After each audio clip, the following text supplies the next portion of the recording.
And one of the top 3 mistakes that I've seen repeated time and time again, and especially with the high net worth physician, are those that have money sitting inside their accounts. What kind of money? Cash. What kind of accounts? Maybe it's a high interest savings account, but oftentimes it's just a simple checking or savings account. Now, this isn't like $1,000 or $5,000 that you keep inside your med corporation sort of as a running kitty to pay for expenses or draw from your salary. No, I'm talking about $300, $500, $1 million that's sitting inside the corporation in a savings or checking account.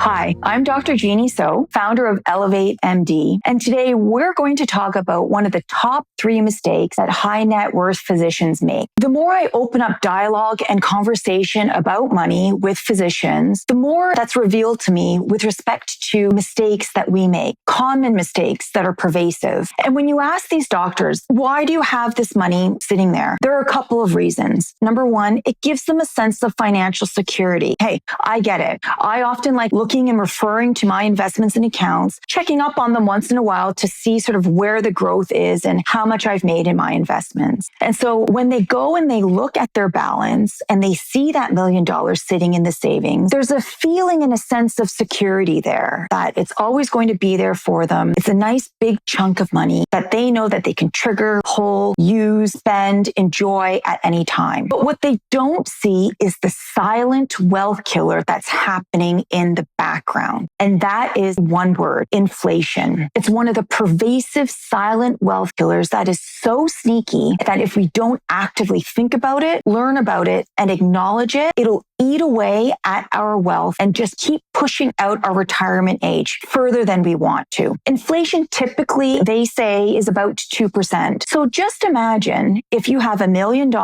sitting inside a savings account or a checking account and it's losing 2% each year. Well, you say to me, well, Genhee, I don't see that. I mean, it's $1 million. It's always $1 million.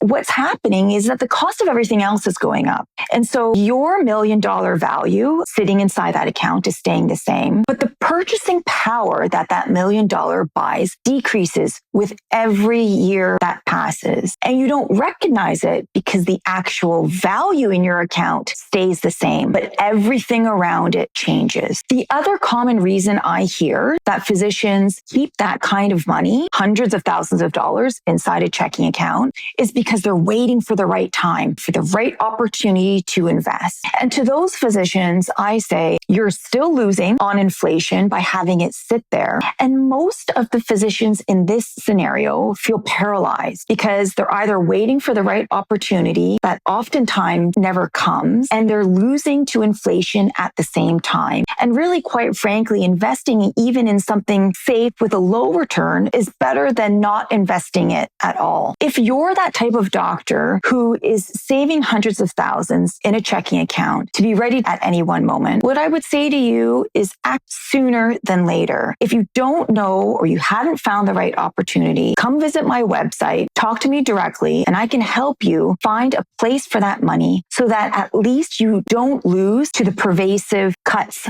of inflation. A third reason why a lot of physicians will have hundreds of thousands of dollars sitting in their account, they don't know what to do with it. They haven't found the right wealth management team. They haven't found the right relevant pieces of information for them to feel confident about how to effectively grow that money. And for those doctors, I say action is the best way to start your wealth building. The longer you wait, the longer that you lose out to inflation, and the shorter runway you have to really make that money grow for you. Hesitancy and lack of confidence in the financial industry and trying to get confident and sure about ourselves that we're on the right financial path can be a really daunting task. And I think it's the reason why we always shove it down to the bottom of our to-do list. We don't want to think about all the hours that it's going to take for us to gather up all of our statements together, to try and understand all these financial terms and figure out how it applies to us and our family. But by delaying that action and not getting a true hold of your finances, what happens is that underlying stress starts to permeate in everyday life. Now, all of a sudden, your work and your medical practice isn't as rewarding because you're not doing it for personal fulfillment reasons because maybe you're not sure that you have enough money to comfortably retire. Or maybe you start feeling guilty that you're not saving enough or that you're spending too much. So to the person who feels like they're not confident and they've been putting it off, but meanwhile saving hundreds of thousands of dollars in a checking account, I'm here to tell you that it's not as daunting as you think. And taking the right step in the right direction will get you there, and you'll find your confidence and your peace of mind with clarity, both on the professional and personal side, better and faster than you ever thought possible. So if you're a high net worth physician with hundreds of thousands of dollars just sitting in an account and you want to make sure that it doesn't get eaten away at inflation and you want to build wealth sustainably, I'm here to tell you it's not as tough as you think. Come visit my website to learn more at drgenheeso.com. I'm Dr. Genhee So, founder of ElevateMD. Thanks so much for joining this episode, and I'll catch you in the next one.